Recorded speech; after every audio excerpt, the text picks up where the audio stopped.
Well, Theresa May did say that, and I think behind the scenes she would have been pretty angry because she and her predecessor, David Cameron, are used to what's known here at conference as B-Day, the day when Boris Johnson swoops in, messes up the entire carefully choreographed schedule, and then drops a bombshell and leaves. And once again, Boris Johnson has done that, but this time it was even worse. Before he even came to this conference, he'd done a number of interviews calling for Chequers to be chucked, saying that they needed to follow a super Canada deal and even build a bridge to Ireland. Then he even staged a photo shoot, seemingly mocking Theresa May. He was running through a field of wheat, something she said in an interview was the naughtiest thing she did as a young person. And then he came here and there was a media scrum around him as he came in the hall.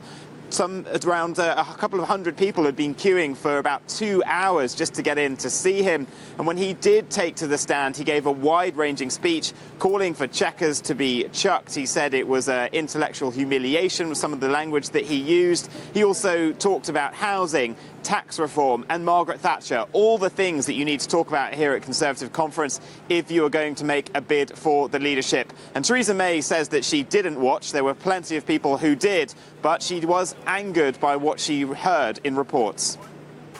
Two things that Boris said that I am cross about. He wanted to tear up our guarantee to the people of Northern Ireland.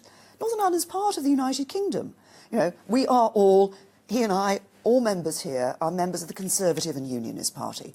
That's because we believe in the union of the United Kingdom. Northern Ireland is part of that union.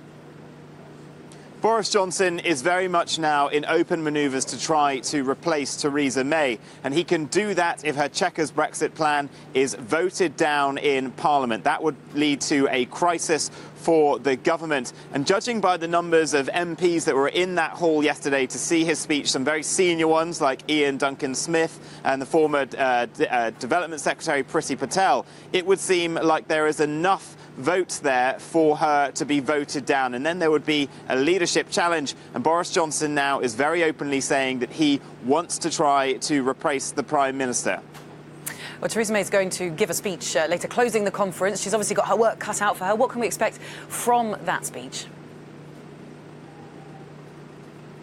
Well, Theresa May does, because not only Boris Johnson, but other members of the cabinet have really been auditioning to be the next leader of the Conservative Party this week. So she has to give the speech of her political life. She needs to get the party behind her Chequers Brexit plans, because she thought she'd be able to come here and say, well, the EU at Salzburg has approved my plans. These are the only ones that work. For the sake of the country, you've got to vote them through. She doesn't have that security now. She has to try to convince the party to get behind her. So I think she'll be raising the spectre of Jeremy Corbyn and what she'll describe as his hardline left-wing plans for the economy. But really it's going to be about the performance, because last year we all remember the disastrous speech in which her voice failed her, the Chancellor had to hand up cough sweets, the stage started falling down behind her, and a comedian even got up to her and handed her a fake redundancy notice which he claimed was from Boris Johnson. That clip went around the world. It was mocked in comedy shows over in the United States, and it got into news broadcasts as far as Australia. So she needs today to put in a solid performance, but really to get people behind her in a way that she hasn't done before. Because if she doesn't today, then Boris Johnson may well be handing her a redundancy notice, and this time next year he could be coming to this conference as the leader of the Conservative Party and as Prime Minister.